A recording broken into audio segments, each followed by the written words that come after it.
Hello बच्चों, let's read out the question first.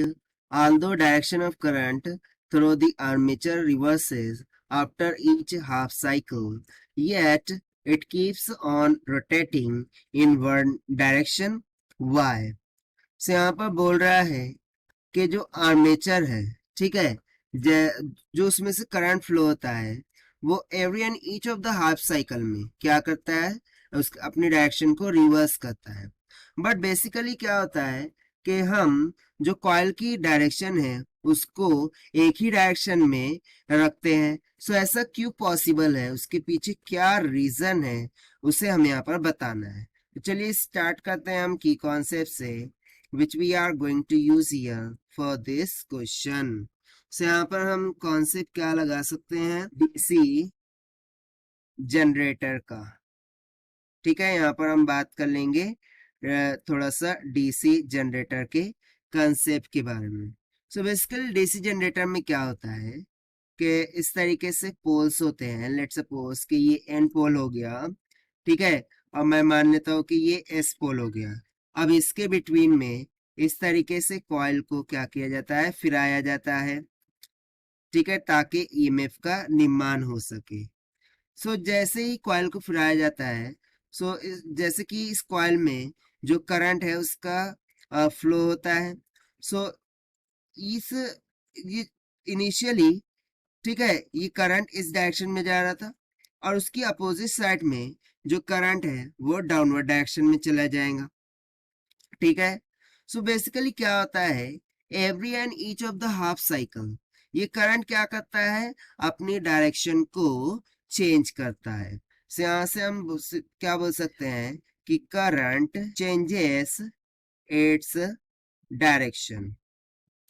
अब देखिए, यदि करंट अपनी डायरेक्शन को चेंज कर रहा है, सो मैग्नेटिक फील्ड और करंट में बहुत ही बेसिक सा रिलेशन होता है। यदि करंट अपनी डायरेक्शन को चेंज करेगा, सो बेसिकली उसकी वजह से मैग्नेटिक फील्ड में भी चेंजेस आएंगी और उस कारण से ये जो रोटेट होती हुई कॉइल है उसकी रोटेशन पर भी क्या पड़ेगा, अफेक्ट पड़ेगा। और उसकी रोटेशन क्या हो सकती है, उलट सकती है, इन्वर्ट हो सकती है उसकी पहली वाली डायरेक्शन की। बट बेसिकली डीसी जनरेटर में ऐसा होता नहीं है। ठीक है, ये जो रोटेटिंग कॉइल है वो अपनी एक ही डायरेक्शन में क्या करते रहती है, रोटेट करते रहती है। तो यहाँ पर हमसे वही तो पूछ रहे हैं कि इसके पीछे रीजन क्या है कि वो अपनी रोटेशन को एक ही डायरेक्शन में रखती है, जबकि करंट अपनी डायरेक्शन को अल्टीमेटली क्या कर रहा है, चेंज कर रहा है। सो बेसिकली इसमें हम यूज कर लेते हैं किसका, स्प्लिट रिंग का। हम क्या करते हैं कि इस डीसी जनरेटर में एक स्प्लिट, बेसिकली दो होती है, सो स्प्लिट रिंग्स का हम क्या कर लेते हैं, उपयोग कर लेते हैं।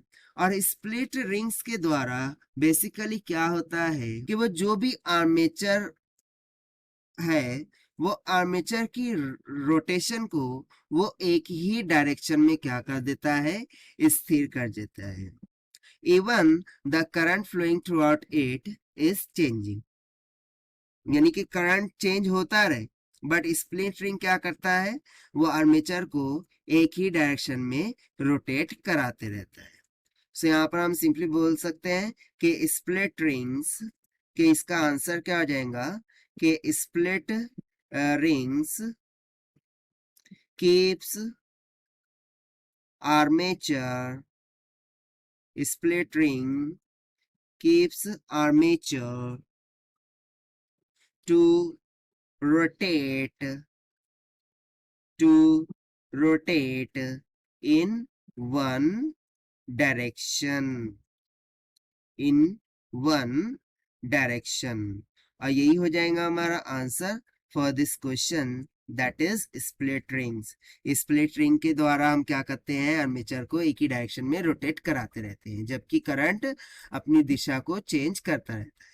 So this is the required solution which we have solved by using the concept of this generator. So this is the required solution. I hope you understood well. Best of luck. Thank you.